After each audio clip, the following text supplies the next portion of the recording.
அதிமுகவுக்காக கூட்டணி கதவு திறந்தே இருக்குன்னு அமித்ஷா சொல்லியிருந்த நிலையில நாங்க கதவை சாத்திட்டோன்னு அதிரடியா அதிமுக முன்னாள் அமைச்சர் ஜெயக்குமார் தெரிவிச்சிருக்காரு.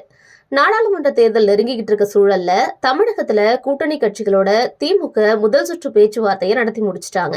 முதல்வர் மு.க.ஸ்டாலின் இன்னைக்கு சென்னைக்கு திரும்பி இருக்க நிலையில கூட்டணி கட்சிகளோட திரும்பவும் பேச்சுவார்த்தை நடத்தப்பட்டு கூட்டணி கட்சிகளுக்கான தொகுதி ஒதுக்கீடு விவரம் அறிவிக்கப்பட இருக்கிறதா சொல்லப்படுது.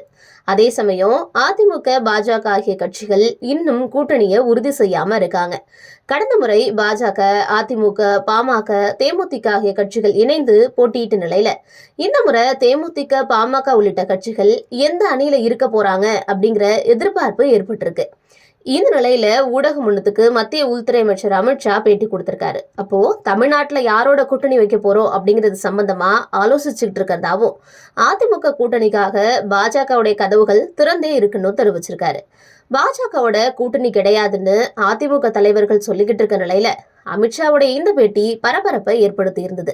பாஜகவோட அதிமுகவுக்கு ஒட்டும் இல்ல, வரவும் இல்ல. பாஜக அப்படிங்கிறது கழட்டி விடப்பட்ட பெட்டி, அதை திரும்பவும் இணைச்சிக்க மாட்டோம். பாஜக கடந்த 10 வருஷமா எந்தெந்த மாநிலங்களுக்கெல்லாம் துரோகம் செஞ்சது அப்படிங்கிறத தேர்தல் அப்போ அம்பலப்படுத்துவோம்னு ஜெயக்குமார் தெரிவிச்சிருந்தாரு. இதற்கிடையில ஏற்கனவே பாஜக, அதிமுக இடையே மறைமுகமா கூட்டணி பேச்சுவார்த்தைகள் நடந்துகிட்டு இருக்கதாலாம் சொல்லப்பட்டது. தமிழ் மாநில காங்கிரஸ் தலைவர் ஜி.கே. வாசன் டெல்லி பாஜக தலைமை சார்பா எடப்பாடி பழனிசாமியை சந்திச்சு பேசினதா சொன்னாங்க.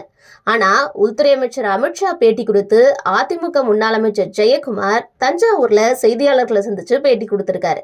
அப்போ பாஜக வேணும்னா கூட்டணி கதவை திறந்து வச்சிருக்கலாம், பாஜகவுக்கு அதிமுக கூட்டணி கதவுகளை சாத்திட்டோம், பாஜக கூட்டணிக்கு வரக்கூடாதுங்கிறதுக்காகவே கதவை சாத்திட்டோம், பாஜகவோட கூட்டணி வைக்க வேண்டாம் அப்படிங்கிறது தான் அதிமுக தொண்டர்கள் மற்றும் மக்களோட நிலைப்பாடு.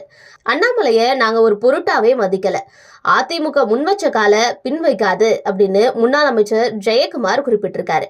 இந்த நிலையில தான் அதிமுகவுடைய முன்னாள் எம்எல்ஏக்கள் 10க்கும் மேற்பட்டவர்கள் பாஜகல வர போய் இணைஞ்சிருக்காங்க. இந்த சூழல்ல அதிமுக பாஜக கூட்டணி மீண்டும் அமையுமா அப்படிங்கிற ஒரு எதிர்பார்ப்பை இது தமிழகத்துல ஏற்படுத்தி இருக்கு.